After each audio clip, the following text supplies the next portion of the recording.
Good morning, day 620.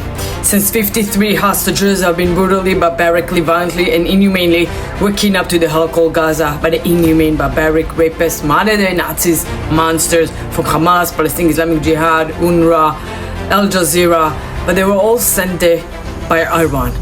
October 7 was attack of Iran with its proxies, through its proxies. We are here every morning, never giving up, to demand from the inhumane, barbaric, rapist, modern-day Nazis, monsters who are holding our hostages to surrender and let all 53 hostages go immediately, at once, in one phase, one bus. All of them together, no one is left behind, and Israel should give up nothing.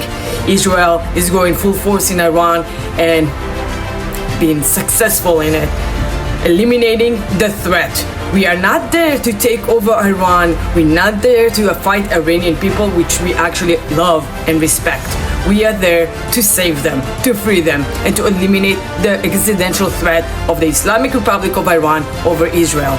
For decades, they've been chanting death to Israel and death to America, and as they've been rushing to create mass casualties weapons, nuclear weapons, and the rockets and the ballistic missiles that they have been shooting at Israel right now are showing us exactly that. If Israel would not have the Iron Dome and all of the other defense system, we would have millions of death casualties right now in Israel since the beginning of this war with all of these attacks. And then since in Iran they do not have the Iron Dome, and you see that only military targets and some government targets as well, the nuclear facilities, the launchers, the rockets themselves, the ballistic missiles are also being targeted wherever they store them, wherever they're producing them, and so on and so on. Thanks to Israel War Room, they created this infographic gathering, summarizing the success of Israel by numbers. A third of the ballistic missiles launchers were destroyed, half of the drones eliminated, hundreds of Iranian ballistic missiles were destroyed, hundreds of nuclear sites struck, hundreds. And then 20 plus Iranian commanders and 10 nuclear scientists eliminated.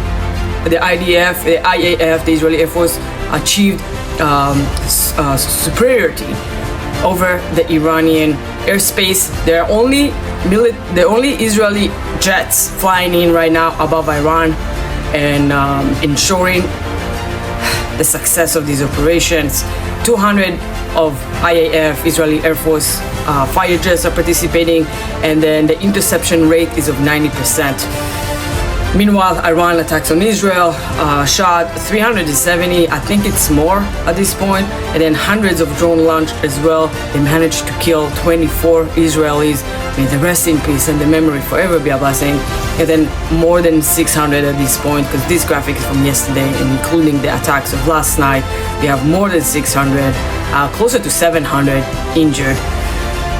Iran is attacking indiscriminately civilians, and the proof to it is in this recent attack from this early morning in Israel, where one of the rockets just hit a parking lot of buses where there was no one there, just one bus going on fire. That's how they're using these rockets to shoot indiscriminately, and then the rockets fall in like random areas. And most of the rockets that penetrated the air defense system actually landed in populated area.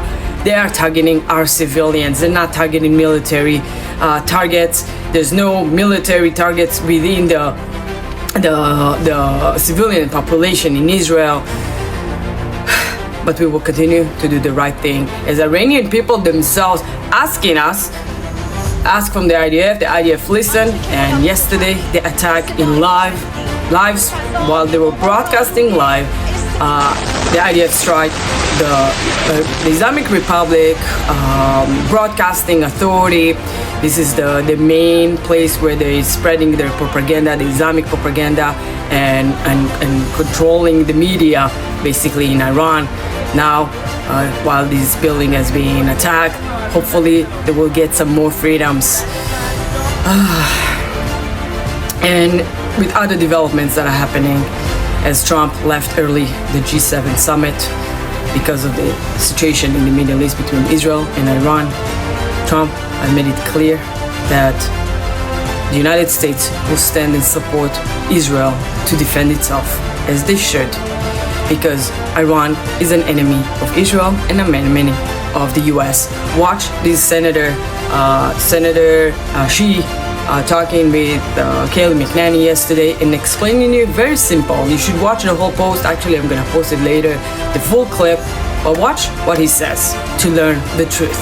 We've been talking to Iran for 45 years, Kayleigh, and the reality is they've been killing Americans and killing Israelis for decades. Their national foreign policy is death to America, death to Israel. So every time we try to be reasonable with them, I mean, look, we had the Biden and the Obama administrations that spent 12 years giving them everything they wanted, loosening up sanctions, allowing billions of dollars to flow into their economy through oil sales, and trying to treat them with kid gloves and hoping by being nice they would change their behavior. What we've seen, obviously, is they're trying to wipe Israel off the face of the earth yet again. That hasn't worked. President Trump and Prime Minister Netanyahu's behavior has worked. Now, guess what? After we've bombed the hell out of them, now Iran wants to come to the table and make a deal. That's how you deal with a murderous, duplicitous regime, and it's working. So let's keep it up. So we tried for decades, and we tried it in diplomacy, we tried in negotiation, and it didn't work. What else do you want to do? Just sit down and let them? Well, the negotiations didn't work, so we're just gonna give up and not gonna start a war because we don't want another forever war. But the problem is that as much as you don't want a war, the other side wants to annihilate you and erase you from the face of the earth. They're spending all of the resources to do so, as they've been attacking Americans before, and they will continue to attack Americans with their proxies and with their direct hits. So what are you gonna do? Just gonna sit down and wait because you don't want war? That's very nice of you and naive of you, but you're not living in reality. In reality, we have the Islamic radical jihadists who are taking over the world, and we must act, because otherwise we won't have any choice after that. We will not be here. That's why Israel started this attack, primitive attack, to ensure there's no threats to Israel. Israelis just want to live. We came back to our homeland to do just that. And also, besides the tweets that he was talking for specifically Tucker Carlson and the rest of them, Trump also said this on Air Force One. An end, a real end, not a ceasefire. An end, so something that will be permanent. Yeah. Or giving up entirely. Is that okay too? Are you closer, or are you possible? Is that possible in the next week or why not? Certainly possible. Complete give up. That's possible. Yeah. The main goal is to not have it. Just to end it. We want to end the Islamic Republic of Iran and all of their threats, and we want to have peace in the Middle East, and we can achieve it once this goal will be achieved. We will be there. We will continue with our motto, with our phrase, peace through strength. You don't make peace by appeasing the terrorists. You hit them hard, and then they have to beg for peace. That's how you do it. And that's what exactly gonna happen. And the war in Iran, with Iran, would also ensure that Hamas will actually beg, and we will release our hostages. 53 hostages. We're never giving up on you. We're not forgetting about you, even though obviously we are focusing on Iran right now. I'm here every morning to remind you all. We demand the immediate release of all 53 hostages. Now, all of them. We will continue to stand strong and defend ourselves with whatever means necessary. And we don't give a fuck. You can call us warmongering. You can call us Israel controlled the US and all that fucking lies and bullshit. We don't care. You can say it all day long. At the end of the day, we rather live. And we will do so. We will survive, we will thrive, and we will continue to live in an homeland, Israel, from the Jordan River all the way to the Mediterranean Sea. Am Israel will always be. Am Israel Chai forever and rising like a lion.